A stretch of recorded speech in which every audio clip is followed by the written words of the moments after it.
এক রাতের ব্যবধানে আল জাজিরার ৫ সাংবাদিককে হত্যা করেছে ইসরায়েল।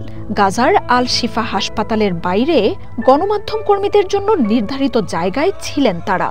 নিহতদের মধ্যে ২ জন রিপোর্টার, ৩ জন ক্যামেরা পার্সন।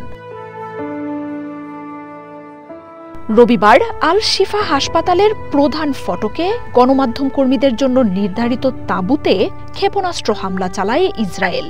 এতে ঘটনাস্থলেই ৭ জনের মৃত্যু হয়, যার মধ্যে ৫ জনই আল জাজিরার কর্মী।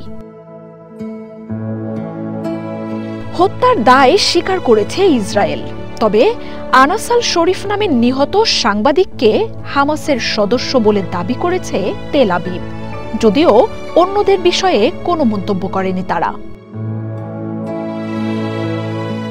সাম্প্রতিক সময়ে গাজায় ইসরায়েলের হামলা আর নিধনের বিরুদ্ধে খবর প্রকাশ করছিলেন আল জাজিরার আনাস আল শরীফ।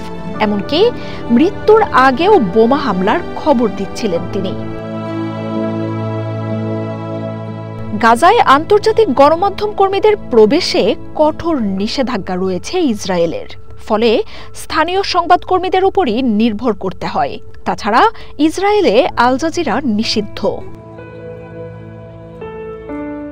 কাতার ভিত্তিক এই গণমাধ্যমটি বলছে, গাজার ভয়াবহ গণহত্যার খবর বিশ্বের কাছে পৌঁছানো ঠেকাতেই উদ্দেশ্যমূলকভাবে সাংবাদিকদের হত্যা করা হচ্ছে। বিশ্বব্যাপী সাংবাদিকদের নিরাপত্তা নিয়ে কাজ করা সংগঠন সিপিজের তথ্য মতে ২০২৩ সালে যুদ্ধ শুরুর পর গাজায় এ পর্যন্ত ১৮৬ জন সাংবাদিককে হত্যা করেছে ইসরায়েল। শুধু তাই নয়, তাদের বর্বরতার হাত থেকে রেহাই পাচ্ছে না গণমাধ্যম কর্মীদের পরিবারও।